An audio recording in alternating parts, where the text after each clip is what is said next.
जय हिंद दोस्तों। आज के इस क्लास में हम कवर करेंगे बीए फिफ्थ सेमेस्टर का हिस्ट्री यानी इतिहास का पेपर सेकंड है। ठीक है, पेपर का नाम क्या है इतिहास में दोस्तों? History of modern world 1453 AD to 1815 AD. ठीक है, यह मेडिवल हिस्ट्री है, मध्यकालीन इतिहास है दोस्तों, फिफ्थ सेमेस्टर का। ठीक है, बहुत ही इंपॉर्टेंट क्लास होने वाली है दोस्तों। 2023-24 में यह पेपर हुआ है। यदि आपका एग्जाम अभी नहीं हुआ है तो ध्यान से देखिएगा। इसका पहले मैंने क्लास करा दिया है, यह दूसरा क्लास है, इसमें पेपर एनालिसिस होने वाला है दोस्तों। ठीक है, कि पेपर एनालिसिस कैसे होगा मैं उसको भी दिखा देता हूँ आपको। इस प्रश्न को दोस्तों एक तरह से ऐसे पढ़ा जा सकता है कि वाटरलू के युद्ध में इंग्लैंड की सेना का नेतृत्व किसने किया था? तो वेलिंगटन के ड्यूक ने किया था। तो वेलिंगटन के ड्यूक का दूसरा नाम क्या है दोस्तों? अभी आपको नहीं पता है, एग्जाम में पूछ दिया तो आपका प्रश्न उत्तर नहीं दे पाएंगे। ठीक है, आपका प्रश्न गलत हो जाएगा। तो इसलिए मैंने नोट्स को भी, ठीक है, इंपॉर्टेंट नोट्स दिए हैं, इसमें ध्यान से पढ़िएगा। नोट्स कैसे दिए हैं उसको भी मैं आपको एग्जाम्पल में बता देता हूँ। जैसे देखिए, इसमें पूछा है कि अमेरिका की खोज किसने की थी? तो कोलंबस ने की थी। अब दोस्तों कब की थी? इसमें केवल तो एक ही प्रश्न पूछा है कि अमेरिका की खोज किसने की थी, कोलंबस ने कब की थी? तो 1492 में की थी। ठीक है, यहाँ पर ऐसे मैं पढ़ा दिया हूँ, 1492 में की थी। तो तारीख अगर पूछ लेगा कि 12 अक्टूबर को हुई थी। ठीक है, इस पॉइंट को भी ऐसे याद रखिएगा। ठीक है, नोट्स को दिए हैं इसमें, तो ध्यान से पढ़िएगा। चलिए स्टार्ट करते हैं आज की क्लास। दोस्तों इसमें पहला प्रश्न पूछा है, अमेरिका की खोज किसने की? तो अमेरिका की खोज कोलंबस ने की थी। आपके दिमाग में आएगा दोस्तों प्रश्न कि अमेरिका ने कोलंबस की खोज किस सन में की थी? तो उसे भी मैंने यहाँ पे लिखा है, ध्यान से पढ़िएगा। नोट्स बहुत ही इंपॉर्टेंट है, इसमें नोट्स का स्क्रीनशॉट लेकर आप रख लीजिएगा। ठीक है, बहुत ही इंपॉर्टेंट है, पढ़ते रहिएगा आराम से जब भी टाइम मिलेगा। ठीक है, अमेरिका की खोज क्रिस्टोफर कोलंबस ने 1492 में की थी। ठीक है, आपसे इसका कोलंबस का फुल नेम पूछ लेगा कि इसका पूरा नाम क्या है कोलंबस का, तो याद रखिएगा क्रिस्टोफर कोलंबस। ठीक है, 1492 में इन्होंने अमेरिका की खोज की थी। ठीक है, कोलंबस ने 12 अक्टूबर 1492 को अमेरिका की खोज की थी। इस पॉइंट को याद रखिएगा दोस्तों, सबसे ज़्यादा इंपॉर्टेंट होता है डेट।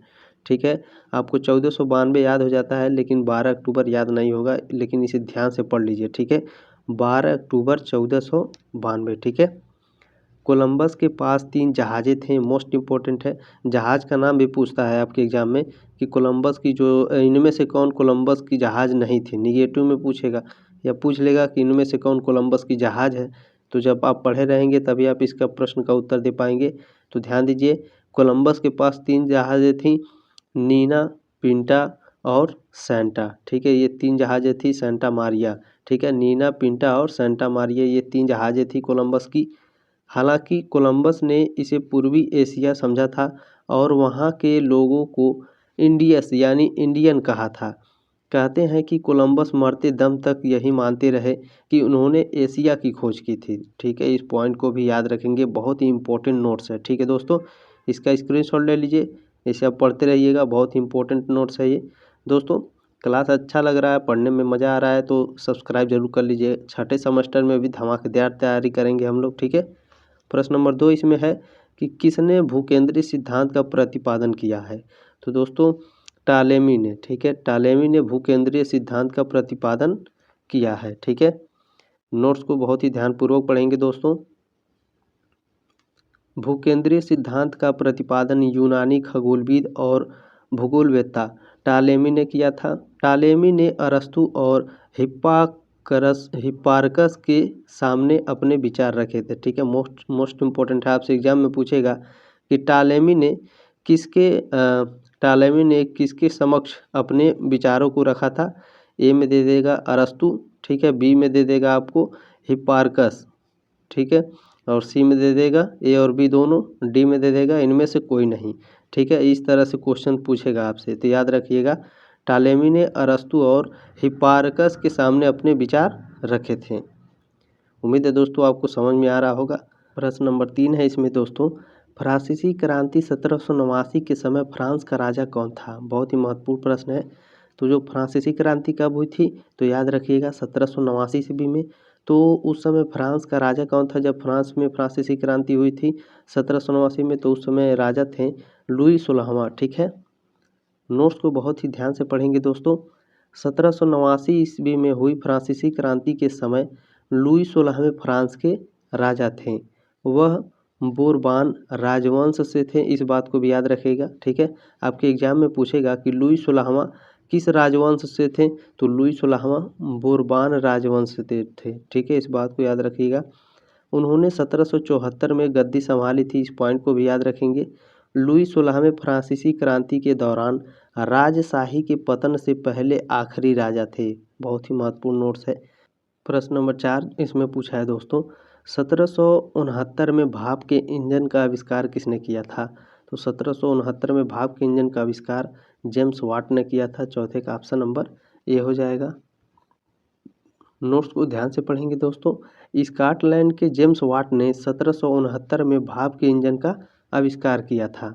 आविष्कारक जेम्स वाट एक स्कॉटिश रसायनज्ञ थे। ठीक है, इस बात को भी याद रखेंगे कि जेम्स वाट क्या थे, स्कॉटिश रसायनज्ञ यानी स्कॉटलैंड के रहने वाले थे, ये बात भी याद रखेंगे। ठीक है, आगे बढ़ते हैं। प्रश्न नंबर 5 इसमें पूछा है दोस्तों, द सोशल कॉन्ट्रैक्ट नामक पुस्तक लिखी गई थी, तो द सोशल कॉन्ट्रैक्ट नामक पुस्तक रूसो के द्वारा लिखी गई थी।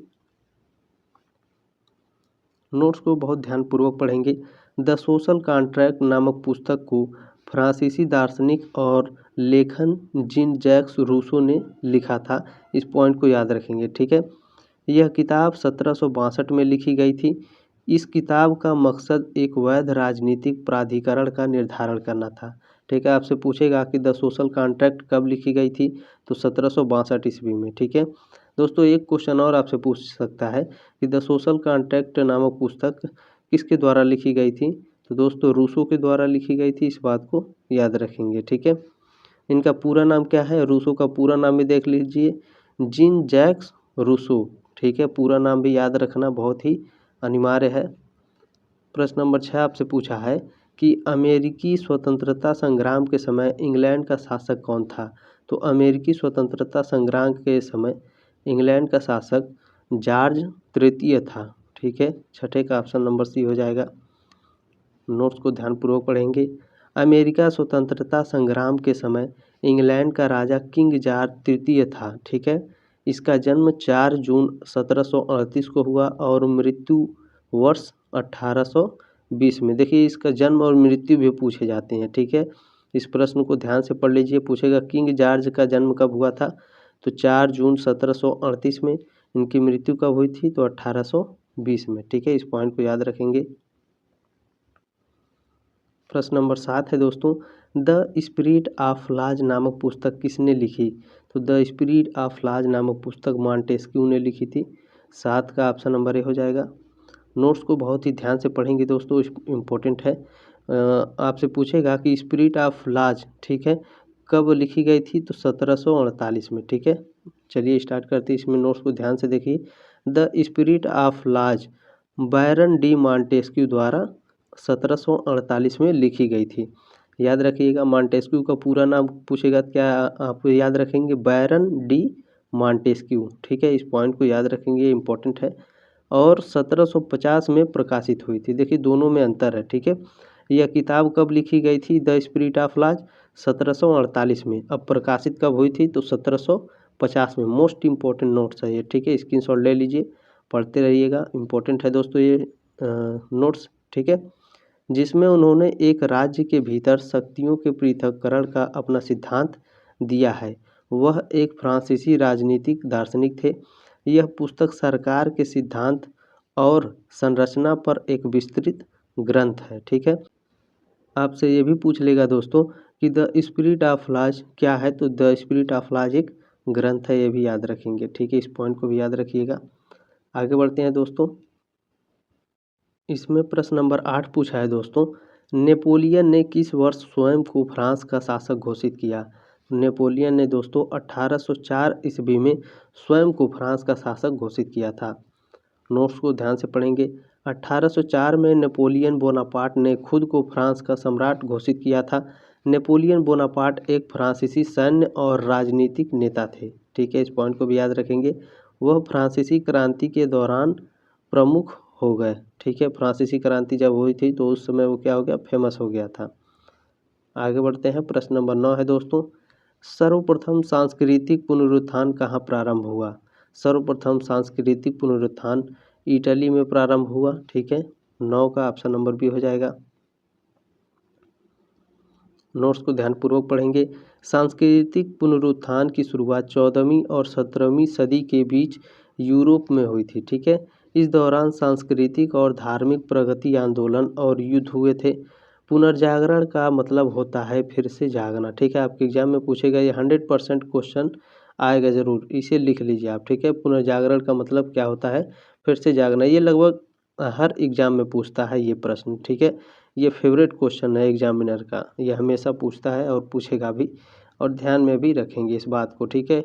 जब आपके कॉलेज में ये वाइवा होता है तो भी वहाँ पर पूछा जाता है, ठीक है। पुनर्जागरण का शाब्दिक अर्थ होता है, पुनर्जागरण का शाब्दिक अर्थ क्या होता है? देखिए यहाँ पर पूछ लिया है, तो पुनरुत्थान भी होता है और पुनर्जन्म भी होता है, दोनों पॉइंट को याद रखेंगे, ठीक है। प्रश्न नंबर 11 इसमें पूछा है दोस्तों, पुनर्जागरण की वैचारिक पद्धति में मुख्य तत्व कौन सा था? तो पुनर्जागरण की वैचारिक पद्धति में मुख्य तत्व था दोस्तों मानवतावाद, ठीक है। ऑप्शन नंबर डी है। आगे बढ़ते हैं। प्रश्न नंबर 12 इसमें पूछा है, पुनर्जागरण का प्रमुख कारण था। पुनर्जागरण का प्रमुख कारण क्या था दोस्तों? तो व्यापार का उदय, ठीक है। व्यापार का उदय पुनर्जागरण का प्रमुख कारण था। नोट्स को बहुत ही ध्यान से पढ़िएगा दोस्तों, मोस्ट इम्पोर्टेंट नोट्स है, इसे स्क्रीनशॉट ले लीजिएगा। देखिए, पुनर्जागरण के कुछ प्रमुख कारण ये रहे, ठीक है। कौन कौन से? वाणिज्यिक व्यापार का विकास, सामंतवाद का पतन, ठीक है। इस पॉइंट को भी याद करते चलेंगे दोस्तों, क्योंकि हो सकता है आपके अगर व्यापार का उदय ना दे तो अगर सामंतवाद का पतन दे दे तब तो क्या करेंगे? अगर आप पढ़े रहेंगे तब यह प्रश्न का उत्तर दे पाएंगे, ठीक है। मैं चाहता हूँ एक भी प्रश्न आपके गलत ना हो, तो ध्यान से पढ़ कर जाइएगा, ठीक है। पुनर्जागरण के प्रमुख कारण ये रहे, वाणिज्यिक व्यापार का विकास, सामंतवाद का पतन, ठीक है। मध्ययुग के अंत में आक्रमणकारी मुसलमानों एवं तुर्कों के विरुद्ध रोम के पोप की अध्यक्षता में धर्म युद्ध या क्रूसेड्स, ठीक है। धर्म युद्ध या फिर क्रूसेड्स भी कहा जाता है, इस पॉइंट को भी याद रखेंगे। अगला पॉइंट है दोस्तों, अगला था कि इटली में पुनर्जागरण का वजह उस प्रायद्वीपीय में विभिन्न जातियों का संलयन था, ठीक है। इन जातियों में गाथ, लोबार्ड, फ्रैंक, अरब, नॉर्मन और जर्मन जातियां प्रमुख थीं। इस पॉइंट को भी याद रखिएगा, मोस्ट इम्पोर्टेंट है, ठीक है। रोमन, बैजेंटाइन, अरब सभ्यताओं के पारस्परिक संपर्क और संलयन के फलस्वरूप मानसिक उन्नयन तथा व्यापक सामाजिक व बौद्धिक आंदोलन का होना स्वाभाविक था, ठीक है। इन सभी पॉइंट को याद रखिएगा, स्क्रीनशॉट लेकर रख लीजिएगा, पढ़ते रहिएगा, बहुत ही महत्वपूर्ण है, ठीक है। प्रश्न नंबर 13 है दोस्तों, यूरोप में आधुनिक युग की शुरुआत कब से माना जाता है? मोस्ट इम्पोर्टेंट प्रश्न है ये। तो 1453 ईस्वी से माना जाता है, ठीक है। यूरोप में आधुनिक युग की शुरुआत 1453 ईस्वी से माना जाता है। 1453 में तुर्कों द्वारा कुस्तुनतुनिया की पराजय को आधुनिक युग की शुरुआत माना जाता है, ठीक है। आपसे एग्जाम में पूछेगा किसकी पराजय के बाद, ठीक है, आधुनिक युग की शुरुआत माना जाता है? तो दोस्तों कुस्तुनतुनिया की पराजय के बाद, ठीक है। किसके द्वारा पराजित हुआ था कुस्तुनतुनिया? तुर्कों के द्वारा, ठीक है। कब आधुनिक की शुरुआत हुई थी? 1453 ईस्वी में। मोस्ट इम्पोर्टेंट है नोट्स, ठीक है। इसलिए आमतौर पर 1453 ईस्वी को ही आधुनिक यूरोप के इतिहास की शुरुआत माना जाता है, ठीक है। प्रारंभिक आधुनिक काल की समाप्ति तिथि औद्योगिक क्रांति से जुड़ी हुई है। औद्योगिक क्रांति ब्रिटेन में करीब 1750 में शुरू हुई थी, इस पॉइंट को भी याद रखेंगे। वहीं 1789 ईस्वी में फ्रांसीसी क्रांति की शुरुआत हुई थी, ठीक है। इस पॉइंट को भी याद रखेंगे, 100% क्वेश्चन आएगा, ठीक है। इसे आप लिख कर रख लीजिए, फ्रांसीसी क्रांति कब हुई थी? तो 1789 में, ठीक है। इस क्रांति ने यूरोपीय राजनीति की स्थिति में भारी बदलाव किया और नेपोलियन युग और आधुनिक युग की शुरुआत की। प्रश्न नंबर 14 इसमें पूछा है दोस्तों, चर्च द्वारा किसानों से कौन सा कर वसूल किया जाता था? तो चर्च द्वारा किसानों से टाइद कर वसूल किया जाता था, ठीक है। जो कर वसूला जाता था चर्च के द्वारा किसानों से, उसे टाइद कहते हैं। देखिए, टाइद और टाइल में ज़्यादा अंतर नहीं है। टाइल के बारे में भी आपके एग्जाम में पूछ सकता है, इसलिए मैंने दोनों को एक्सप्लेन किया है, ध्यान से देखिएगा नोट्स को, ठीक है। देखिए, जो टाइद था, ठीक है। टाइद जो किसानों से कर वसूला जाता था उसे टाइद कहते थे। तो यह चर्च द्वारा वसूल किया जाने वाला कर था। यह कर कृषि उपज के 10वें हिस्से के बराबर होता था जो किसानों से वसूल किया जाता था, ठीक है। किसानों से जो वसूल करके हम ऊपर देते थे, जो मुंशी वहाँ के होते थे, उसे टाइल कहते थे, ठीक है। टाइल यहाँ पर दिया है, ध्यान से पढ़ लीजिए। जो टाइल था सीधे राज्य को अदा किया जाने वाला कर था, ठीक है। जो राज्य को कर दिया जाता था किसानों से लेकर के, उसे टाइल कहते हैं। और जो किसानों से वसूला जाता है उसे टाइद कहते हैं, ठीक है। टाइद, ठीक है, उसे टाइद कहते हैं। और जो राज्य को अदा किया जाता है वो टाइल कहते हैं, टाइल, ठीक है। दोनों में ज़्यादा डिफरेंस नहीं है, लेकिन याद रखिएगा बहुत ही इंपॉर्टेंट प्रश्न है। इसे स्क्रीनशॉट ले लीजिए, पढ़ते रहिएगा, मोस्ट इंपॉर्टेंट प्रश्न है, ठीक है। प्रश्न नंबर 15 है दोस्तों, चर्च की सर्वोच्च सत्ता किसके पास थी? तो चर्च की सर्वोच्च सत्ता जो थी वो रोम के पोप के पास थी, ठीक है। 15 का ऑप्शन नंबर ए हो जाएगा। रोमन कैथोलिक चर्च के सर्वोच्च धर्म गुरु को पोप कहते हैं, ठीक है। आपके एग्जाम में पूछ लेगा, ठीक है, कि रोमन कैथोलिक धर्म के सर्वोच्च गुरु को क्या कहा जाता है? तो पोप कहा जाता है। पोप रोम के बिशप और वेटिकन के राज्याध्यक्ष भी होते थे, इस बात को भी याद रखेंगे। पोप को सर्वोच्च पोटिफ भी कहा जाता है, ठीक है। ये याद रखिएगा दोस्तों, अगर पूछ लेगा कि सर्वोच्च पोटिफ किसे कहा जाता है तो पोप को कहा जाता है। देखिए एक भी प्रश्न ऐसा नहीं है कि आपके एग्जाम में पूछ नहीं सकता है, क्योंकि बहुत ही महत्वपूर्ण यह क्लास है दोस्तों, ठीक है। ये आपकी जिम्मेदारी है, व्हाट्सएप पर ज़रूर शेयर करिएगा। जितने भी आपके दोस्त हैं, अगर 5 हैं तो 5 लोगों को भेजिएगा कम से कम, ठीक है। 1 है, 2 हैं, सभी को ज़रूर भेजिएगा इस क्लास को, बहुत इंपॉर्टेंट क्लास है, ठीक है। पोप शब्द का शाब्दिक अर्थ पिता होता है, ठीक है। ये भी पूछ लेगा आपके एग्जाम में कि पोप शब्द का मतलब क्या होता है, तो पिता होता है, ठीक है। यह लैटिन के पापा से व्युत्पन्न हुआ है, ठीक है। लैटिन भाषा के पापा से व्युत्पन्न हुआ है, ठीक है। इस बात को भी याद रखेंगे, मोस्ट इंपॉर्टेंट नोट्स है, इसकी शॉर्ट ले लीजिए, पढ़ते रहिएगा। प्रश्न नंबर 16 है दोस्तों, फ्यूड का क्या अर्थ होता है? फ्यूड का क्या अर्थ है? तो फ्यूड का अर्थ होता है ज़मीन का टुकड़ा, ठीक है। दोस्तों मैंने नोट्स को जो लिखा है मोस्ट इंपॉर्टेंट है, ध्यान दीजिएगा, अभी सारे कन्फ्यूज आपके दूर हो जाएंगे। फ्यूड का अर्थ है भूमि का टुकड़ा, ठीक है। फ्रांसीसी विद्वान मार्क ब्लांक ने सामंतवाद पर काम करते हुए भूगोल के महत्व पर आधारित मानव इतिहास को गढ़ने पर जोर दिया था, इस पॉइंट को याद रखेंगे, ठीक है। प्रश्न नंबर 17 है, सामंतवाद शब्द की उत्पत्ति निम्नलिखित में से किस भाव फ्यूड शब्द से हुई है? तो यह जर्मन भाषा से हुई है, ठीक है। इस बात को याद रखेंगे, नोट्स को बहुत ध्यानपूर्वक पढ़ेंगे दोस्तों। आपसे एग्जाम में पूछ सकता है कि सामंतवाद शब्द कब बनाया गया था?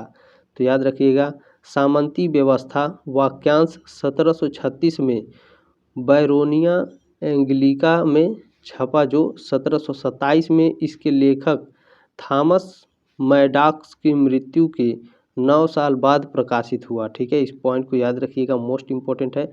और जो आपको नहीं समझ में आता है वीडियो को रोक करके आराम से आप पढ़ लीजिएगा, ठीक है दोस्तों। 1771 में अपनी पुस्तक द हिस्ट्री ऑफ मैनचेस्टर में जॉन विटेकर ने पहली बार सामंतवादी शब्द पेश किया और सामंती पिरामिड की अवधारणा दी। मोस्ट इम्पोर्टेंट है ये, ठीक है। आपसे पूछ लेगा दोस्तों कि जो सामंतवादी शब्द है यह किसने सबसे पहले पेश किया था? तो जॉन विटेकर ने पेश किया था। तो जॉन विटेकर की कौन सी पुस्तक में? तो इनकी पुस्तक है द हिस्ट्री ऑफ मैनचेस्टर, ठीक है। इस पॉइंट को याद रखेंगे। प्रश्न नंबर 18 है, मेनर को कहा जाता था, मेनर को क्या कहा जाता था?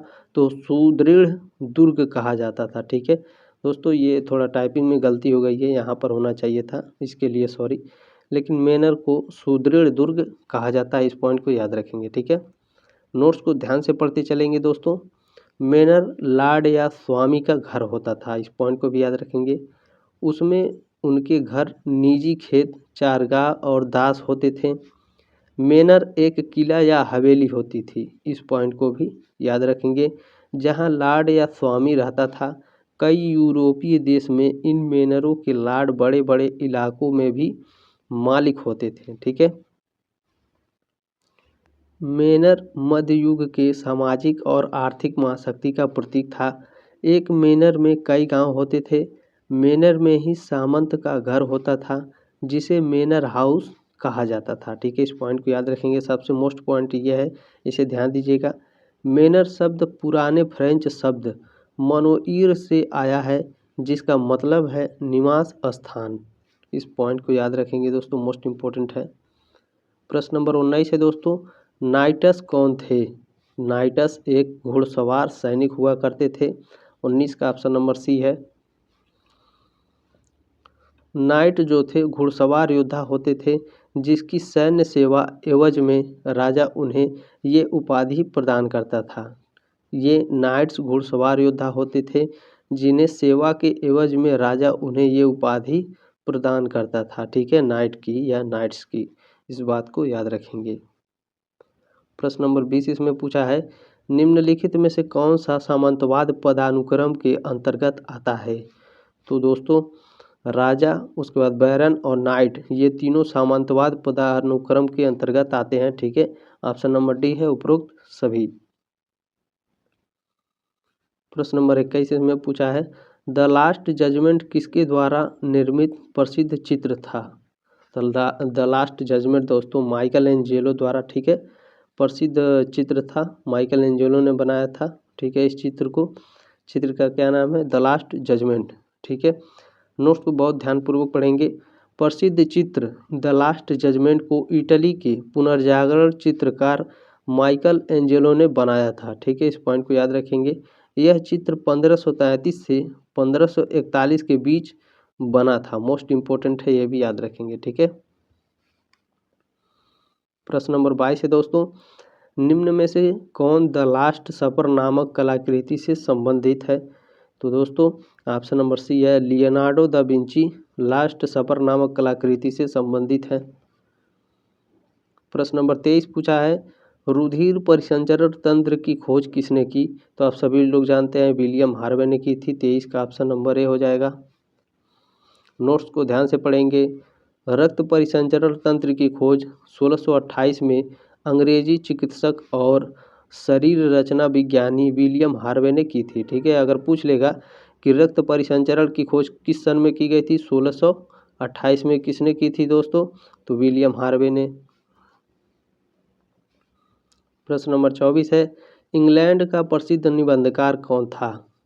थॉमस मूर, विलियम शेक्सपियर या फिर फ्रांसिस बेकन या फिर बेल्ट? 24 का ऑप्शन नंबर सी हो जाएगा। ठीक है, फ्रांसिस बेकन इंग्लैंड के प्रसिद्ध निबंधकार थे। इस बात को याद रखिएगा। ठीक है दोस्तों, नोट्स को बहुत ध्यानपूर्वक पढ़िएगा। अंग्रेजी साहित्य के कुछ प्रसिद्ध निबंधकार ये रहे, इसे स्क्रीनशॉट लीजिए। मोस्ट इम्पोर्टेंट प्रश्न है ये। तो अंग्रेजी साहित्य के कुछ निबंधकार हैं, ये आपके एग्जाम में पूछ सकता है कौन कौन से, किसके बारे में भी पढ़ लीजिए। चार्ल्स लैम्प 1775 से 1834 में अंग्रेजी साहित्य के महान निबंधकार में से एक थे। उनके निबंधों का संग्रह एसेज ऑफ इलिया के नाम से प्रकाशित हुआ। ठीक है, इस पॉइंट को याद रखेंगे। उन्हें अंग्रेजी निबंधकार का राजकुमार भी कहा जाता है। उसके एग्जाम में पूछ लेगा कि अंग्रेजी जो निबंधकार का राजकुमार है उसे किसे कहा जाता है, तो अगर आप पढ़े रहेंगे दोस्तों तब ये प्रश्न का उत्तर दे पाएंगे। चार्ल्स लैम्प को कहा जाता है। ठीक है, अगला नोट्स है इसमें दोस्तों, हैजलिट। ठीक है, 1778 से 1830 में एक बेहतरीन निबंधकार और आलोचक थे। तीसरा है दोस्तों डी क्विंसी, 1785 से 1859 तक। उनकी किताब confess of N opium eater अंग्रेजी साहित्य की एक बेहतरीन रचना है। ठीक है, इस पॉइंट को याद रखिए दोस्तों, क्योंकि अगर एग्जाम में पूछ लेगा कि confess of N opium eater नामक जो साहित्य है यह किसकी रचना है, तो डी क्विंसी की है। इस बात को याद रखेंगे। अगला नोट्स है दोस्तों, अंग्रेजी गद्य हो गया। यहाँ पर अंग्रेजी गद्य के कुछ प्रसिद्ध लेखक रहे हैं। ठीक है, वहाँ पर मैंने क्या पढ़ा है दोस्तों, तो अंग्रेजी साहित्य के बारे में पढ़ा है, और यहाँ क्या पढ़ा रहे हैं, अंग्रेजी गद्य के बारे में। ठीक है, अंग्रेजी गद्य के बारे में भी पूछ सकता है। तो विलियम टिंडले, उन्हें अंग्रेजी गद्य का जनक कहा जाता है। ठीक है, आपसे एग्जाम में पूछेगा कि अंग्रेजी गद्य का जनक किसे कहा जाता है, तो विलियम टिंडले को कहा जाता है। दूसरा है पर्सी बीसे शेली, 1792 से 1822 तक, ठीक है, इनका काल रहा। उन्होंने 1811 में नास्तिकता की आवश्यकता नामक की एक पुस्तिका प्रकाशित की थी, ठीक है। आपसे एग्जाम में पूछेगा कि नास्तिकता की आवश्यकता नामक पुस्तक किसकी है, तो पर्सी बीसे शेली की, ठीक है। अगला नोट्स है दोस्तों, एडवर्ड मॉर्गन फोस्टर, उनके कुछ उल्लेखनीय लेखन ये रहे। A room with a view, Howards End passage to India, Maurice where angels fear to tread, ठीक है। ये एडवर्ड मॉर्गन फोस्टर के प्रमुख लेखन है, प्रमुख उनकी रचना है। इस बात को याद रखेंगे, इस पॉइंट को याद रखेंगे, स्क्रीनशॉट लेकर रख लीजिए। प्रश्न नंबर 25 इसमें पूछा है, प्रिंसिया नामक प्रसिद्ध पुस्तक किसने लिखी। प्रिंसिया नामक प्रसिद्ध पुस्तक आइजैक न्यूटन ने लिखी थी दोस्तों। ऑप्शन नंबर सी है। कब लिखी थी, कब प्रकाशित हुई थी, यह भी ध्यान रखिएगा। प्रिंसिया नामक प्रसिद्ध पुस्तक को आइजैक न्यूटन ने लिखा था, ठीक है। यह पुस्तक लैटिन भाषा में है। अगर पूछ लेगा दोस्तों प्रिंसिया किस भाषा में लिखा गया है, तो क्या अगर आप पढ़े रहेंगे तभी इसको उत्तर दे पाएंगे। तो किस भाषा में लिखा गया है, तो लैटिन भाषा में लिखा गया है और 3 भागों में है, ठीक है। कितने भागों में है, 3 भागों में। इसका पहला प्रकाशन 5 जुलाई 1687 को हुआ था। मोस्ट इम्पोर्टेंट नोट्स है, ठीक है। आगे पढ़ेंगे दोस्तों, प्रिंसिया या फिलासफी नेचुरालिस प्रिंसिपिया मैथमेटिका इसे कहते हैं, ठीक है। इसका मतलब है प्राकृतिक दर्शन। ये गणितीय सिद्धांत है, इस बात को भी याद रखेंगे। यह पुस्तक भौतिकी के बारे में है। इसमें न्यूटन के गति के 3 नियम बताए गए हैं। इस नियम के आधार पर ही सार्वभौमिक गुरुत्वाकर्षण का नियम तैयार हुआ है। देखिए मोस्ट इम्पोर्टेंट ये इतिहास है, ठीक है। इस पॉइंट को याद रखेंगे, स्क्रीनशॉट लेकर रख लीजिए, पढ़ते रहिएगा। अगला नोट्स है दोस्तों, प्रसिद्ध पुस्तक वेल्थ ऑफ नेशंस किसने लिखी है। ये नोट्स नहीं है, ये प्रश्न है, ठीक है। ये नोट्स नहीं है, ये प्रश्न है, इस बात को याद रखेंगे दोस्तों, ठीक है। प्रसिद्ध पुस्तक वेल्थ ऑफ नेशंस किसने लिखी है, तो एडम स्मिथ ने लिखी है, ठीक है। नोट्स को ध्यान से पढ़ेंगे। स्कॉटलैंड के प्रसिद्ध अर्थशास्त्री एडम स्मिथ ने वेल्थ ऑफ नेशंस किताब लिखी थी। इसका पहला प्रकाशन 1776 में हुआ था। आपसे पूछ लेगा वेल्थ ऑफ नेशंस का पहला प्रकाशन कब हुआ था, तो 1776 में हुआ था। यह क्लासिक अर्थशास्त्र की मूलभूत किताब है, ठीक है। वेल्थ ऑफ नेशंस का पूरा नाम भी पूछेगा, तो क्या जब आप पढ़े रहेंगे तभी आप इसका उत्तर दे पाएंगे। तो ध्यान दीजिएगा दोस्तों, वेल्थ ऑफ नेशंस का पूरा नाम है an inquiry into the nature and colleges of the wealth of nations, ठीक है। मोस्ट इम्पोर्टेंट है ये। इसे आमतौर पर इसके लघु शीर्षक द वेल्थ ऑफ नेशंस के नाम से जाना जाता है, ठीक है। मोस्ट इम्पोर्टेंट नोट्स है, इस बात को याद रखिएगा। प्रश्न नंबर 26 है दोस्तों, इंग्लैंड के किस काल को अंग्रेजी इतिहास का स्वर्ण काल कहा माना जाता है। तो दोस्तों 26 का ऑप्शन नंबर बी हो जाएगा। रानी एलिजाबेथ प्रथम का जो शासनकाल था उसे अंग्रेजी इतिहास का स्वर्ण काल कहा जाता है, ठीक है, माना जाता है। प्रश्न नंबर 27 इसमें है, इन प्रेज ऑफ फॉली किसने लिखी है। तो इन प्रेज ऑफ फॉली किसने लिखी है दोस्तों, तो इसे इरेस्मस ने लिखी है। 27 का ऑप्शन नंबर ए हो जाएगा। इन प्रेज ऑफ फॉली 1509 में लैटिन में डेस्टरियस इरास्मस द्वारा रॉटरडैम में लिखा गया था, ठीक है। मोस्ट इम्पोर्टेंट ये नोट्स से ध्यान दीजिएगा। द पेज ऑफ फॉली कब लिखी गई थी, तो 1509 ईस्वी में लिखी गई थी। किस भाषा में लिखी गई थी, तो लैटिन भाषा में लिखी गई थी, ठीक है। इस इरास्मस का पूरा नाम क्या है दोस्तों, डेस्टरियस इरास्मस, ठीक है। इन्होंने कहाँ लिखा था, तो रॉटरडैम में लिखा था। यह क्या है, तो यह एक निबंध है, ठीक है, जो पहली बार जून 1511 में छपा था, ठीक है। लिखे थे कब, 1509 में लिखे थे और छपा कब था, 1511 में। मोस्ट इम्पोर्टेंट ये नोट्स है, ठीक है, ध्यान दीजिएगा, इसे आप स्क्रीनशॉट ले लीजिए, पढ़ते रहिएगा। प्रश्न नंबर 28 है दोस्तों, किसको आधुनिक अंग्रेजी के पिता के रूप में जाना जाता है। तो दोस्तों चौसर को, ठीक है, चौसर को आधुनिक अंग्रेजी के पिता के रूप में जाना जाता है। चलिए दोस्तों नोट्स को बहुत ध्यानपूर्वक पढ़िएगा आप लोग, ठीक है। अंग्रेजी भाषा के जनक जेफरी चौसर को माना जाता है। उन्हें अंग्रेजी साहित्य का पिता भी कहा जाता है। जेफरी चौसर लंदन में पैदा हुए थे और साल 1340 में उनका जन्म हुआ था। इस पॉइंट को याद रखेंगे। दूसरा नोट्स है, अंग्रेजी साहित्य के जनक विलियम शेक्सपियर को कहा जाता है। ठीक है, याद रखिएगा, अंग्रेजी साहित्य का जो जनक है उसे किसे कहा जाता है, तो विलियम शेक्सपियर को माना जाता है। ठीक है, वह एक प्रसिद्ध नाटककार, कवि और अभिनेता थे। शेक्सपियर का जन्म 1564 में इंग्लैंड के स्ट्रैटफोर्ड अपॉन एवन में हुआ था। इस बात को याद रखिएगा, इस पॉइंट को याद रखिएगा। अगला नोट है दोस्तों, भारत में अंग्रेजी भाषा और भारतीय शिक्षा के जनक थॉमस बैबिंगटन को माना जाता है। उन्हें लॉर्ड मैकाले के नाम से भी जाना जाता है। ठीक है, आज तक दोस्तों पता नहीं आपको पता है कि नहीं, ये लॉर्ड मैकाले को दोस्तों थॉमस बैबिंगटन के नाम से भी जाना जाता है। इस बात को हमेशा याद रखिएगा, ये यूपीएससी में एक बार ये प्रश्न पूछा था। ठीक है, इसलिए मैंने यहाँ पर टाइप कर दिया ताकि हो सकता है आपको इसमें भी पूछ ले, कोई गारंटी नहीं है, पूछ सकता है, तो याद रखिएगा। ठीक है, लॉर्ड मैकाले को थॉमस बैबिंगटन के नाम से भी जाना जाता है और भारत में अंग्रेजी भाषा और भारतीय शिक्षा के जनक लॉर्ड मैकाले को माना जाता है। ठीक है, प्रश्न नंबर 29 है दोस्तों, मार्टिन लूथर किस देश से संबंधित था, तो मार्टिन लूथर जो था वो जर्मनी से संबंधित था। ठीक है, लूथर का जन्म जर्मनी के सेक्सनी राज्य के इस्लीडेन नामक गांव में हुआ था। आपसे पूछ लेगा कि लूथर का जन्म कहाँ हुआ था, तो जर्मनी में हुआ था। किस राज्य में हुआ था, तो सेक्सनी राज्य में हुआ था। किस गांव में हुआ था, तो इस्लीडेन नामक गांव में हुआ था। ठीक है, प्रश्न नंबर 30 है दोस्तों, बाइबिल का जर्मन भाषा में अनुवाद किया, मोस्ट इम्पोर्टेंट प्रश्न है ये, तो मार्टिन लूथर ने दोस्तों बाइबिल का जर्मन भाषा में अनुवाद किया था। बाइबिल का अनुवाद कब हुआ था जर्मन भाषा में, तो 1517 में किया था मार्टिन लूथर ने। ठीक है, प्रश्न नंबर 31 है दोस्तों, धर्म सुधार आंदोलन का तत्कालीन कारण क्या था।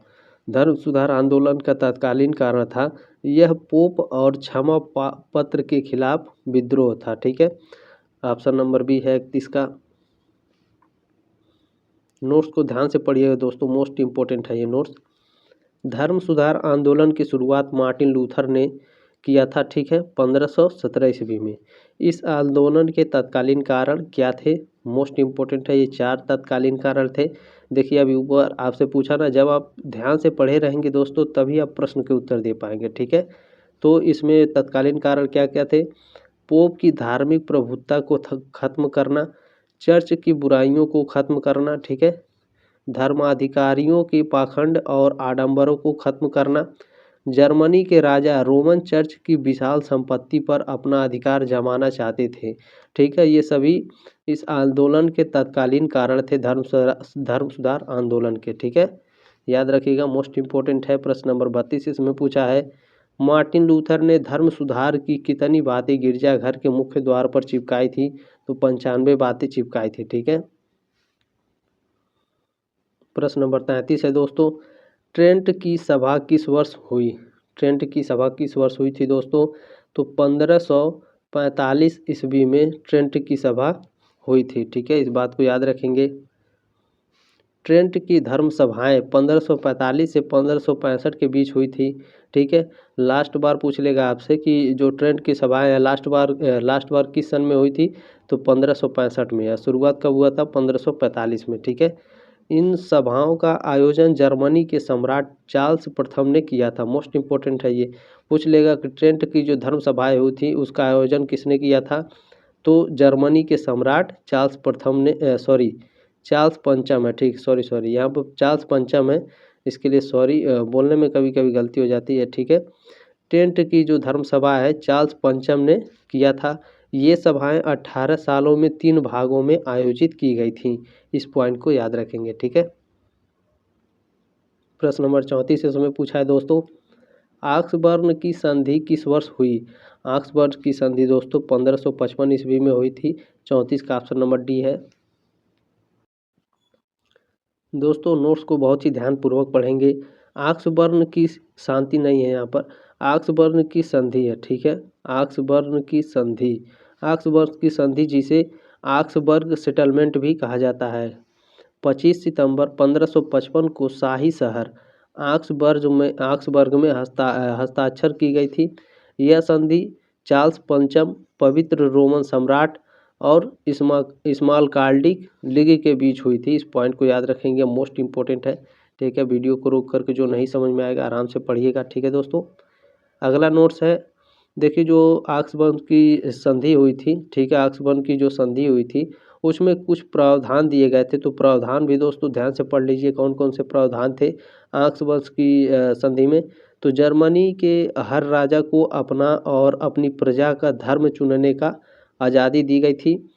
1552 ईस्वी के पहले कैथोलिक चर्च की जो धन संपत्ति प्रोटेस्टों के हाथों में चली गई वह उनकी मान ली गई। ठीक है, इस पॉइंट को भी याद रखेंगे। तीसरा था दोस्तों, राजकुमारों को उनके द्वारा नियंत्रित डोमेन के भीतर लूथरनवाद या कैथोलिकवाद का चयन करने का अधिकार दिया गया था। ठीक है, इस पॉइंट को भी याद रखेंगे। प्रश्न नंबर 35 इसमें पूछा है दोस्तों, स्पेनी आर्मेडा को कब नष्ट किया गया था? तो स्पेनी आर्मेडा को 1588 ईस्वी में नष्ट किया गया था। नोट बहुत ही महत्वपूर्ण है दोस्तों, ध्यान दीजिएगा। अंग्रेजी नौसैनिक बलों ने 1588 में स्पेनिश आर्मेडा को हराया था। ठीक है, स्पेनिश आर्मेडा को हराया था। 1588 में स्पेन के फिलिप द्वितीय ने फ्लैंडर्स की एक स्पेनिश सेना के साथ मिलकर इंग्लैंड पर हमला किया था। इस पॉइंट को याद रखेंगे। ठीक है, 21 जुलाई 1588 को 141 जहाज़ों, 10,129 नाविकों और 19,315 सैनिकों के साथ आर्मडा लिस्बन से रवाना हुआ था। इस बात को याद रखेंगे और इंग्लिश चैनल की ओर चल गया। इस बेड़े में 1500 पीतल की बंदूकें और 1000 लोहे की बंदूकें लेकर वह गया था। ठीक है, इस पॉइंट को याद रखेंगे। प्रश्न नंबर 36 है दोस्तों, नए प्रोटेस्टेंट धर्म के प्रचार को रोकने तथा उनके प्रभाव को समाप्त करने के उद्देश्य से यूरोप में कौन सा आंदोलन हुआ था? तो यूरोप में दोस्तों प्रतिधर्म सुधार आंदोलन हुआ था। ऑप्शन नंबर सी है। प्रश्न नंबर 37 है दोस्तों, वेस्टफेलिया की संधि कब हुई थी? मोस्ट इंपोर्टेंट है ये। तो वेस्टफेलिया की संधि 1648 ईस्वी में हुई थी। 37 का ऑप्शन नंबर सी है। दोस्तों नोट्स को बहुत ही ध्यानपूर्वक पढ़िएगा। ठीक है, वेस्टफेलिया की संधि 24 अक्टूबर 1648 को हस्ताक्षर किए गए थे। यह संधि 30 साल के युद्ध के अंत का प्रतीक थी। वेस्टफेलिया की संधि की मुख्य शर्तें थी। ठीक है, आपके एग्जाम में पूछेगा कि वेस्टफेलिया की संधि की मुख्य शर्तें कौन कौन सी है। दोस्तों जब आप पढ़े रहेंगे तभी आप उसका उत्तर दे पाएंगे। तो वेस्टफेलिया की संधि के 4 शर्तें थे, कौन कौन से? तो पवित्र रोमन साम्राज्य में लूथरन और कैल्विनवादियों को धार्मिक सहिष्णुता प्रदान करना। दूसरा था डच स्वतंत्रता को मान्यता देना। तीसरा था फ्रांस को अल्सैस और लोरेन के प्रांत देना। चौथा था 30 साल के युद्ध को समाप्त करना। प्रश्न नंबर 38 इसमें पूछा है दोस्तों, 30 वर्षीय युद्ध का तत्कालीन कारण क्या था? जो 30 वर्षीय युद्ध हुआ था उसका तत्कालीन कारण क्या था? तो उसका तत्कालीन कारण था बोहेमिया का विद्रोह। ऑप्शन नंबर बी है। नोट्स को बहुत ध्यानपूर्वक पढ़ेंगे। 1618 से 1648 तक चले 30 साल के युद्ध का तत्कालीन कारण था। ठीक है, जो पूछेगा दोस्तों कि जो 30 साल का युद्ध है कब से कब तक चला था? तो 1618 से 1648 ईस्वी तक। ठीक है, सम्राट फर्डिनेंड द्वारा अपने साम्राज्य में विद्रोही प्रदर्शनकारियों को दबाने का प्रयास किया था। सम्राट ने पूरे क्षेत्र में कैथोलिक धर्म को जबरदस्ती लागू कर दिया, जिससे प्रोटेस्टेंटों को पूजा करने के अपने अधिकार खोने का डर हो गया था। ठीक है, इस पॉइंट को भी याद रखेंगे। प्रश्न नंबर 39 है, यूरोप के 30 वर्षीय युद्ध के क्या परिणाम थे? तो इसके युद्ध के परिणाम थे दोस्तों, नवीन युग का आरंभ हुआ था, आधुनिक राज्य व्यवस्था का भी आरंभ हुआ था, युद्ध ने जर्मनी को आर्थिक रूप से बर्बाद कर दिया था। ठीक है, ऑप्शन नंबर डी है उपरोक्त सभी। नोट्स को ध्यान से पढ़िएगा दोस्तों, आपसे एग्जाम में पूछेगा 30 साल के युद्ध के कुछ परिणामों को बताइए, तो यहाँ पर ध्यान दीजिएगा। इसमें पहला था कि अनुमान के मुताबिक इस युद्ध में दोस्तों 4 से 12 मिलियन लोगों की मौत हो गई थी। इस पॉइंट को याद रखेंगे। ठीक है, युद्ध के कारण जर्मनी 360 से ज़्यादा अलग अलग राज्यों में बंट गया था। बीमारी और अकाल की वजह से मरने वालों की संख्या काफ़ी ज़्यादा थी। देखिए दोस्तों, कितना दयनीय स्थिति रही होगी। ठीक है, चौथा है दोस्तों, यूरोप के 20% लोग मारे गए और कुछ इलाकों में आबादी में 60% तक की गिरावट आई। इसके परिणाम थे 30 साल के युद्ध का। पांचवा था दोस्तों, धार्मिक युद्ध की वजह से कुछ यूरोपीय लोगों का स्थापित धर्म से मोह भंग हो गया। ठीक है, युद्ध के बाद राज्य प्रायोजित धर्म में गिरावट आई और चर्च का प्रभाव कम हो गया। सातवां था, इस युद्ध ने यूरोप में शक्ति संतुलन को बदल दिया। आठवां था दोस्तों, कैथोलिक चर्च और दूसरे धार्मिक समूहों का राजनीतिक मामलों पर प्रभाव कम हो गया। ठीक है, ये सभी याद रखिएगा इन सभी नोट्स को। प्रश्न नंबर 40 है, फ्रांस में तुर्गो किस पद से जुड़ा हुआ था? मोस्ट इम्पोर्टेंट प्रश्न है ये। तो तुर्गो जो होते थे वो वित्त मंत्री से जुड़े हुए थे। ठीक है, 40 का ऑप्शन नंबर डी है। फ्रांस के इतिहास में तुर्गो नेकर और वेफलोन व्यापार से जुड़े हुए थे। ठीक है, इस बात को याद रखिएगा। वित्त मंत्री कौन होता है? ठीक है, जो देश का जो आर्थिक स्थिति होती है उसे संसद में पेश करता है। ठीक है, इस बात को याद रखिएगा। प्रश्न नंबर 41 इसमें पूछा है दोस्तों, किस काल में कैबिनेट प्रणाली के प्रमुख अंगों का पर्याप्त रूप से विकास हुआ? तो यह दोस्तों इसका कोई एग्जैक्ट मिला नहीं है उत्तर। ठीक है, लेकिन मुझे ऑप्शन नंबर इसमें डी लगता है। ठीक है, हैनोवर काल, लेकिन इसका एग्जैक्ट उत्तर अभी मिला नहीं है दोस्तों। ठीक है, इसको छोड़ते हैं, लेकिन इस प्रश्न को याद रखिएगा। ठीक है, प्रश्न नंबर 42 इसमें पूछा है दोस्तों, इंग्लैंड में स्टुअर्ट वंश का प्रथम शासक कौन था? तो इंग्लैंड में स्टुअर्ट वंश का प्रथम शासक जेम्स प्रथम थे। ठीक है, आगे बढ़ते हैं। इंग्लैंड में स्टुअर्ट वंश के पहले शासक जेम्स प्रथम थे। वे स्कॉटलैंड के राजा जेम्स 6 थे। ठीक है, ये भी याद रखिएगा। 1603 में एलिजाबेथ प्रथम की मृत्यु के बाद जेम्स प्रथम अपनी दादी की ट्यूडर वंशावली के जरिए इंग्लैंड के राजा बने थे। इस बात को याद रखेंगे, मोस्ट इम्पोर्टेंट है। ठीक है, स्टुअर्ट वंश ने 1603 से 1714 तक इंग्लैंड और स्कॉटलैंड पर शासन किया। ठीक है दोस्तों, नोट्स को ये ध्यान रखिएगा, यह बहुत ही महत्वपूर्ण है परीक्षा की दृष्टि से। ठीक है, स्टुअर्ट वंश के 7 सम्राट थे। ठीक है, कौन कौन से सम्राट थे दोस्तों? तो जेम्स 6 और प्रथम। ठीक है, जेम्स 6 और जेम्स प्रथम 1566 से 1625 ईस्वी तक। ठीक है, दूसरे थे चार्ल्स प्रथम 1600 से 1649 ईस्वी तक। तीसरे थे चार्ल्स द्वितीय 1630 से 1685 ईस्वी तक। चौथे थे जेम्स द्वितीय और जेम्स 7। ठीक है, 1633 से 1701 ईस्वी तक। पांचवें थे दोस्तों विलियम तृतीय और विलियम द्वितीय 1650 से 1702 ईस्वी तक। छठे थे दोस्तों मैरी द्वितीय 1662 से 1694 ईस्वी तक। सातवें थे एनी 1665 से 1714 ईस्वी तक। स्टुअर्ट राजवंश की अंतिम सामग्री एनी थी। ठीक है, आपसे एग्जाम में पूछेगा कि स्टुअर्ट वंश की अंतिम राजवंश कौन था? तो एनी थी। ठीक है, उन्होंने 8 मार्च 1702 को राजगद्दी संभाली थी। इस पॉइंट को भी याद रखेंगे। अगला दोस्तों प्रश्न नंबर 43 है, वैभवपूर्ण क्रांति के समय इंग्लैंड का शासक कौन था? तो वैभवपूर्ण क्रांति के समय इंग्लैंड का शासक जेम्स द्वितीय था। 43 का ऑप्शन नंबर सी हो जाएगा। नोट्स को ध्यान से पढ़ेंगे। इंग्लैंड की गौरवपूर्ण क्रांति 1688 से 1689 के दौरान हुई। इस क्रांति के समय इंग्लैंड के राजा जेम्स द्वितीय थे। जेम्स द्वितीय एक रोमन कैथोलिक राजा थे। आपको एग्जाम में पूछेगा कि जेम्स द्वितीय कैसे राजा थे, तो रोम कैथोलिक राजा थे, इस बात को याद रखेंगे। प्रश्न नंबर 44 है, इंग्लैंड के किस शासक को बंदी बनाकर 1649 ईस्वी में मृत्यु दंड दे दिया गया था, तो चार्ल्स प्रथम को। ठीक है, 44 का ऑप्शन नंबर बी हो जाएगा। नोट्स को बहुत ध्यान से पढ़ेंगे दोस्तों। इंग्लैंड के राजा चार्ल्स प्रथम को 1649 में फांसी दे दी गई थी। चार्ल्स प्रथम 1625 से 1649 तक ग्रेट ब्रिटेन और आयरलैंड के राजा रहे। ठीक है।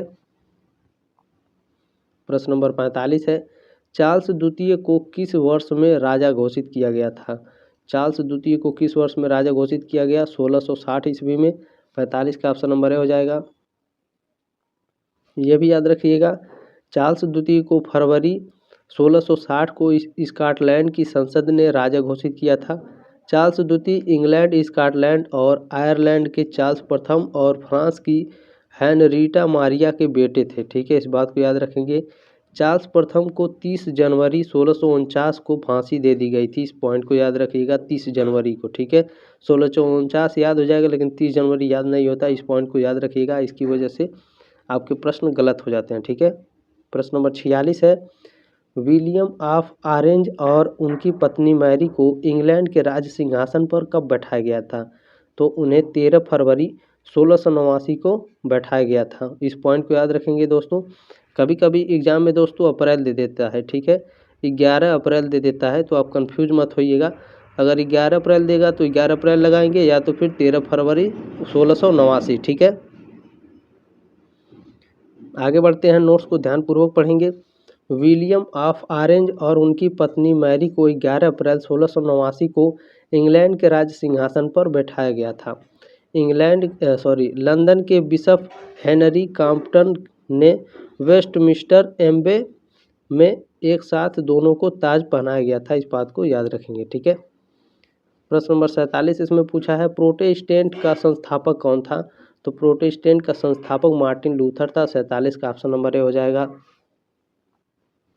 प्रश्न नंबर 48 है दोस्तों, सड़क निर्माण में निम्नलिखित में से किसने महत्वपूर्ण भूमिका निभाई थी, तो सड़क निर्माण में सबसे महत्वपूर्ण भूमिका निभाई थी दोस्तों मैकेंडम ने। ठीक है, नोट्स को ध्यान से पढ़ेंगे दोस्तों, ये भी आपसे एग्जाम में पूछ सकता है। ठीक है, सड़क निर्माण में निम्नलिखित लोगों ने महत्वपूर्ण भूमिका निभाई थी, कौन कौन थे, तो स्क्रीनशॉट इसका ले लीजिए आप। पहले थे दोस्तों जोसेफ मिशेल ने 1865 से 66 में इंग्लैंड और स्कॉटलैंड में पहली आधुनिक कंक्रीट सड़कों का निर्माण किया था। इस पॉइंट को याद रखेंगे। ठीक है, दूसरे थे जॉन लूडान मकादम ने चिकने और कठोर सतह वाली सड़कें बनाने की एक नई प्रक्रिया का विकास किया, इसे मकादमीकरण कहा जाता है। इस पॉइंट को भी याद रखेंगे। तीसरा पॉइंट था दोस्तों अल्बर्ट गैलाटिन 1801 से 1814 तक ट्रेजरी के सचिव थे। उन्होंने अमेरिका में नहरों और सड़कों के विस्तार के लिए काम किया। इस पॉइंट को भी याद रखेंगे। ठीक है, अगला पॉइंट मोस्ट इम्पोर्टेंट है अपने प्यारे भारत से। मुगल बादशाह शेर शाह सूरी ने 16वीं शताब्दी में जीटी रोड, जिसे ग्रांड ट्रक रोड कहते हैं, ठीक है, उसका निर्माण करवाया था।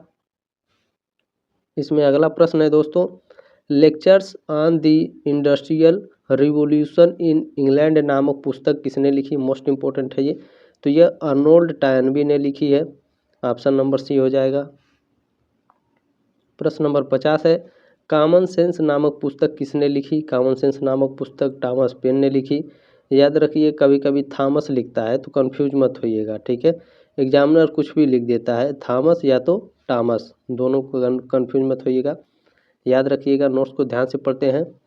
कॉमन सेंस नामक किताब को पॉलिटिकल एक्टिविटीज थॉमस पेन ने लिखा। देखिए यहाँ पर थॉमस, यहाँ पर हम लिख कर दिए हैं ताकि कंफ्यूज मत होइएगा। ठीक है, थॉमस पेन ने लिखा था। यह किताब 1775 से 1776 के बीच लिखी गई थी। यह 47 पेज का एक पैम्फलेट है। इसमें ग्रेट ब्रिटेन के 13 कॉलोनियों के लोगों की आज़ादी की वकालत की गई है। ठीक है, इस पॉइंट को याद रखेंगे, मोस्ट इम्पोर्टेंट है ये। प्रश्न नंबर 51 है दोस्तों, औद्योगिक क्रांति के कारण यूरोपीय लोगों ने उपनिवेश स्थापित करना शुरू कर दिया, तो विनिर्मित वस्तुओं के उपभोग के लिए कच्चा माल प्राप्त करने के लिए, ईसाई धर्म के प्रचार प्रसार के लिए, उपरोक्त सभी है। ठीक है, ऑप्शन नंबर डी है 51 का। प्रश्न नंबर 52 है दोस्तों, औद्योगिक क्रांति के दौरान विश्व की उद्योगशाला किस देश को कहा जाता है? तो औद्योगिक क्रांति के समय दोस्तों उद्योगशाला किसको कहा जाता है? तो इंग्लैंड को कहा जाता है। ऑप्शन नंबर डी हो जाएगा। नोट्स को ध्यान से पढ़ेंगे दोस्तों। औद्योगिक क्रांति के दौरान इंग्लैंड को विश्व की उद्योगशाला कहा गया। अगला प्रश्न है दोस्तों, यूट्रेक्ट की संधि किस वर्ष हुई? तो यूट्रेक्ट की संधि 1713 ईस्वी में हुई थी। 53 का ऑप्शन नंबर डी हो जाएगा। नोट्स को बहुत ध्यानपूर्वक पढ़िएगा, मोस्ट इंपॉर्टेंट है ये। यूट्रेक्ट की संधि 11 अप्रैल 1713 को हस्तांतरित हुई थी। यह संधि 1701 में शुरू हुए युद्ध को खत्म करने के लिए इंग्लैंड और फ्रांस के बीच हुई थी। इसे यूट्रेक्ट की संधि भी कहा जाता है। ठीक है, इस बात को याद रखिएगा। सॉरी, यूट्रेक्ट की शांति। ठीक है, शांति यहाँ पर सही टाइप हुआ है। इसे यूट्रेक्ट की शांति भी कहा जाता है। ठीक है, इस बात को याद रखिएगा। प्रश्न नंबर 54 है दोस्तों, अमेरिका में सर्वप्रथम किस देश ने अपना उपनिवेश स्थापित किया? तो अमेरिका में सर्वप्रथम स्पेन ने अपना उपनिवेश स्थापित किया था। 54 का ऑप्शन नंबर डी है। नोट्स को ध्यान से पढ़ेंगे। अमेरिका में उपनिवेश स्थापित करने वाला पहला देश स्पेन था। 1492 में क्रिस्टोफर कोलंबस और उनके लोगों ने वेस्ट इंडीज में बस्तियां बनाना शुरू किया था। ठीक है, कोलंबस इटली के थे, लेकिन उनकी यात्राओं को स्पेनिश ताज ने वित्त पोषित किया था। इस बात को भी याद रखेंगे दोस्तों। अगला प्रश्न है, इंग्लैंड तथा फ्रांस के बीच प्रतिद्वंदिता किस वर्ष के बाद प्रारंभ हुई? इंग्लैंड और फ्रांस के बीच प्रतिद्वंदिता किस वर्ष के बाद होना शुरू हो गई थी? तो 1688 ईस्वी के बाद। प्रश्न नंबर 56 इसमें पूछा है दोस्तों, बोस्टन टी पार्टी की घटना घटित हुई। तो बोस्टन टी पार्टी की घटना 16 दिसंबर 1773 ईस्वी में हुई। प्रश्न नंबर 56 का ऑप्शन नंबर ए हो जाएगा। नोट्स को बहुत ही ध्यान से पढ़ेंगे दोस्तों। बोस्टन टी पार्टी एक महत्वपूर्ण घटना थी। यह घटना साल 1773 में ब्रिटिश संसद द्वारा पारित चाय अधिनियम के खिलाफ एक प्रतिरोध आंदोलन के दौरान हुई थी। इस पॉइंट को याद रखेंगे। उपनिवेशवासियों ने कई कारणों से इसका विरोध किया था। प्रश्न नंबर 57 है, फ्रांसीसी क्रांति में टेनिस कोर्ट की शपथ की तारीख थी? तो 20 जून 1789। ठीक है, याद रखिएगा इसे। प्रश्न नंबर 58 है दोस्तों, सोशल कॉन्ट्रैक्ट यानी सामाजिक समझौता नामक पुस्तक किसने लिखी है? तो यह रूसो ने लिखी है। ऑप्शन नंबर सी हो जाएगा। ध्यान से पढ़ेंगे दोस्तों। सामाजिक समझौता द सोशल कॉन्ट्रैक्ट नामक किताब को जीन जैक्स रूसो ने साल 1762 में लिखा था। ठीक है, इस बात को याद रखिएगा। अगर पूछेगा कि सोशल कॉन्ट्रैक्ट किस सन में लिखा गया, तो 1762 में। प्रश्न नंबर 59 है, स्टेटस जनरल में प्रतिनिधित्व था? पादरी, सामंत, जनसाधारण या उपरोक्त सभी? तो उपरोक्त सभी है। ठीक है, ऑप्शन नंबर डी हो जाएगा। नोट्स को बहुत ही ध्यानपूर्वक पढ़ेंगे दोस्तों। स्टेटस जनरल, जिसे स्टेटस जनरल या स्टैट्स जनरल्स के नाम से भी जाना जाता है, फ्रांस में क्रांतिपूर्ण राजशाही के दौरान 3 संपदा या क्षेत्र के आदेशों की प्रतिनिधित्व सभा थी। ये 3 क्षेत्र कौन कौन से थे? मोस्ट इंपोर्टेंट है, ध्यान दीजिएगा। प्रथम स्टेटस पादरी थे, दूसरे स्टेट कुलीन वर्ग थे, और तीसरे स्टेटस जो जनता के जनसमूह का प्रतिनिधित्व करता था। ठीक है, प्रश्न नंबर 60 है, मोस्ट इंपोर्टेंट है, गिलोटीन क्या था? तो गिलोटीन सिर धड़ से अलग करने वाली मशीन थी। ठीक है, ऑप्शन नंबर सी हो जाएगा। इस नोट्स को बहुत ही ध्यानपूर्वक पढ़ेंगे दोस्तों। गिलोटीन सिर काटकर मौत की सज़ा देने का एक उपकरण है। ठीक है, गिलोटीन क्या है? सिर काटकर मौत की सज़ा देने का यह एक उपकरण है। इसे 1792 ईस्वी में फ्रांस में पेश किया गया था। ठीक है, गिलोटीन का आविष्कार डॉक्टर जोसेफ इग्नेस गुइलोटीन ने किया था। पहला वास्तविक गिलोटीन संभवतः जर्मन हार्पसिकोड निर्माता टोबियास स्मिथ द्वारा बनाया गया था। इसका पहली बार उपयोग 25 अप्रैल 1792 को किया गया था। मोस्ट इंपोर्टेंट नोट्स है। ठीक है, प्रश्न नंबर 61 है, चर्च को बदनाम वस्तु कहकर कौन पुकारता था? तो यह वॉल्टेयर पुकारता था। ऑप्शन नंबर सी हो जाएगा। प्रश्न नंबर 62 पूछा है, टेनिस कोर्ट की शपथ की घटना किस दिन हुई थी?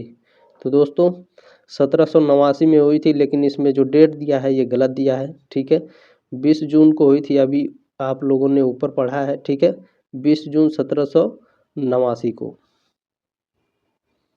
नोट्स को ध्यान से पढ़ेंगे। टेनिस कोर्ट की शपथ 20 जून 1789 को हुई थी। इस शपथ में फ्रांस के गैर पादरियों और गैर रईसियों के प्रतिनिधियों ने शपथ ली थी कि वे तब तक नहीं हटेंगे जब तक कि फ्रांस के लिए एक संविधान स्थापित नहीं हो जाता। यह फ्रांसीसी क्रांति की एक अहम घटना थी। प्रश्न नंबर 63 है, नेपोलियन किस देश को व्यापारियों का देश कहता था? तो नेपोलियन इंग्लैंड को, ठीक है, इंग्लैंड को व्यापारियों का देश कहता था। नोट्स को बहुत ध्यानपूर्वक पढ़ेंगे। नेपोलियन ने ब्रिटेन के व्यापारियों की कड़ी को तोड़ने की कोशिश की थी। नेपोलियन बोनापार्ट ने फ्रांस के पहले वाणिज्य दूत, जो 1799 से 1804 तक थे, उसके रूप में कार्य किया। ठीक है। प्रश्न नंबर 64 है, 1801 ईस्वी में कॉनकॉर्ड समझौता किसके मध्य हुआ था? कॉनकॉर्ड समझौता किसके मध्य हुआ था? तो नेपोलियन और पोप के बीच हुआ था। 64 का ऑप्शन नंबर ए हो जाएगा। प्रश्न नंबर 65 है दोस्तों, नेपोलियन ने 8 जुलाई 1807 ईस्वी में टिलसिट की संधि किसके साथ की थी? तो नेपोलियन ने 8 जुलाई 1807 में टिलसिट की संधि रूस के साथ की थी। 65 का ऑप्शन नंबर सी हो जाएगा। नोट्स को ध्यान से पढ़ेंगे। फ्रांस के सम्राट नेपोलियन प्रथम ने 8 जुलाई 1807 को रूस और प्रशिया के साथ टिलसिट की संधि की थी।